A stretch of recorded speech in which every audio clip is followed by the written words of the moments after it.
It always begins with a promise, a whisper of a better life just out of reach. For Northwood University students, that promise arrived as Bitcoin, a digital gold rush for a generation burdened by debt and uncertainty. The old ways were declared broken, the 9-to-5 grind, a trap for the unimaginative. A new world was being built, they were told, where fortunes could be made overnight, if you were brave enough to be a pioneer. Off-campus seminars buzzed with hope and desperation. Art students, liberal arts majors and part-timers all listened as young speakers preached revolution.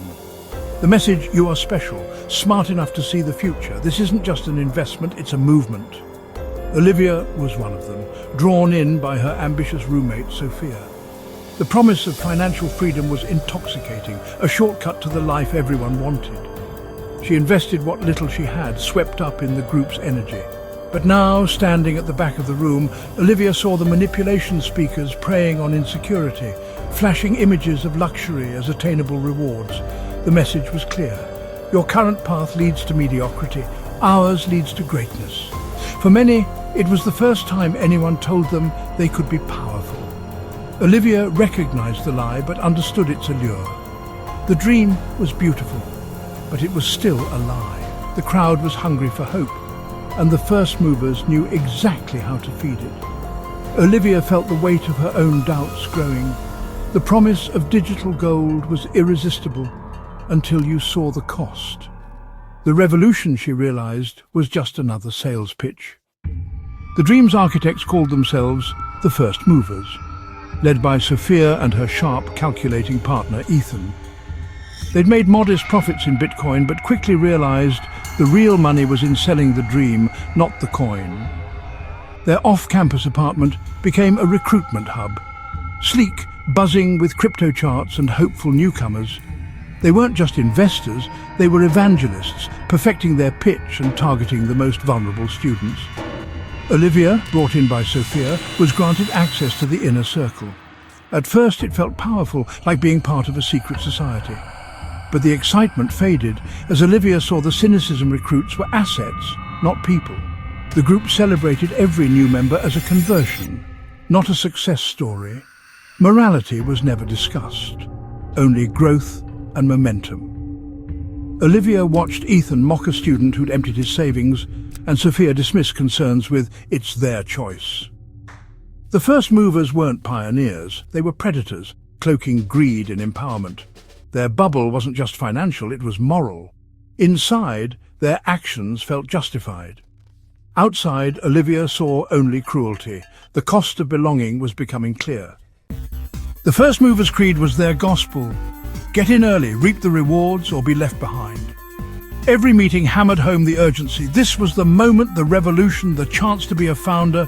Hesitation meant a lifetime of mediocrity, working for the brave. Social proof and FOMO were their weapons, parading new members and supposed profits. It wasn't just about making money, it was about not being left out. The creed justified any tactic. Bullying became tough love, pressure became motivation. Dissenters were dismissed as haters or slaves to the old system. Olivia once believed it, repeating the talking points to friends. Now she saw it as a tool to shut down critical thinking, a pyramid scheme disguised as philosophy. The creed created an us versus them mentality, painting first movers as visionaries and everyone else as fools. It wasn't about opportunity, it was about manufacturing consent for exploitation. Olivia's faith in the movement was crumbling. The cost of the creed was becoming impossible to ignore. Olivia's turning point came with Leo, a freshman with a small nest egg meant for textbooks and emergencies. He saw Bitcoin as a way out, captivated by the promise of tripling his savings. Olivia was assigned to close him, answer his doubts, walk him through the transfer. Sitting with him in the library, she saw hope in his eyes. He wasn't greedy, just desperate. He trusted her, saw her as a mentor. Every word felt like a knife.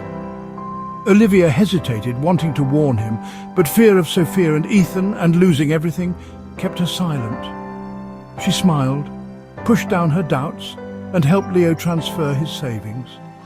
As he left, grateful, Olivia felt a wave of self-loathing. She hadn't just sold him a lie. She'd sold a piece of herself. Protecting herself meant sacrificing him. The whisper of doubt became a roar. Olivia's conscience was now impossible to silence.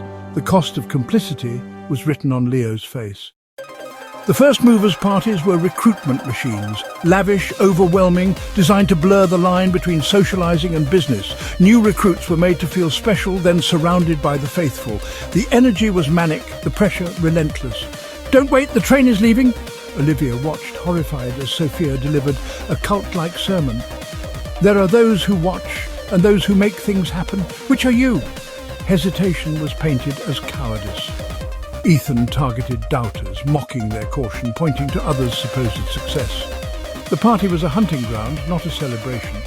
Olivia saw the machinery of manipulation in action. The excitement masked a calculated campaign to break down resistance. The cost of belonging was conformity or humiliation. Olivia's horror grew with every conversion. The week after the party, the market crashed. Bitcoin's value plummeted, erasing fortunes overnight. For new recruits, it was an apocalypse. Their savings, tuition and loans vanished. The first mover's apartment shifted from celebration to panic. Ethan, however, was delighted. "This shakes out the weak hands," he said, detached from the human cost. Olivia confronted him. "What about Leo? He lost everything." Ethan shrugged. "Investing has risks." He knew what he was getting into. But Leo hadn't. He'd trusted them. Ethan's lack of empathy was chilling. Losses were proof of weakness, not the group's lies. Olivia saw the truth. They weren't revolutionaries, just con artists believing their own hype. When the market rose, it was their genius. When it fell, it was the recruit's fault. The first mover creed was a shield for greed and cowardice. The reckoning had come, but only the vulnerable paid the price. Olivia's guilt was now absolute. The dream had become a nightmare. The group's true nature was exposed. The cost of the crash was measured in broken lives. After the crash, despair swept the campus. The once hopeful recruits became ghosts, haunted by anxiety and shame. Leo sat alone, the light gone from his eyes. He wasn't just broke, he was broken. Stories of loss spread, students facing dropout, drowning in debt, blaming themselves for believing the dream. The first movers went silent, telling followers to "Hey-o dull" and promising a rebound. For most, the spell was broken. The promises of wealth now seemed cruel. Olivia couldn't escape the faces of those she'd recruited. She'd been a gatekeeper to their ruin, leading them off a cliff. The guilt was crushing, a constant weight. The aftermath wasn't just financial, it was deeply personal. The damage lingered long after the money was gone. The cost of the dream was paid in shattered futures. The crash fractured the inner circle.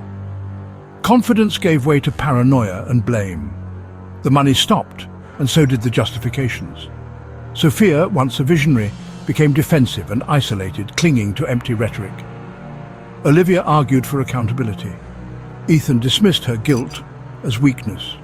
The group split, some grappling with conscience, others retreating into cynicism. Their camaraderie was revealed as a temporary alliance of greed. With success gone, the true nature of their relationships was exposed. The foundation of their cult was crumbling. The cost of their scheme was now undeniable. There was no dramatic ending, just dissolution. The first movers scattered, leaving devastation behind. Ethan transferred, Sophia dropped out, the apartment emptied. Olivia found no relief, only clarity. She'd been complicit, trading integrity for belonging.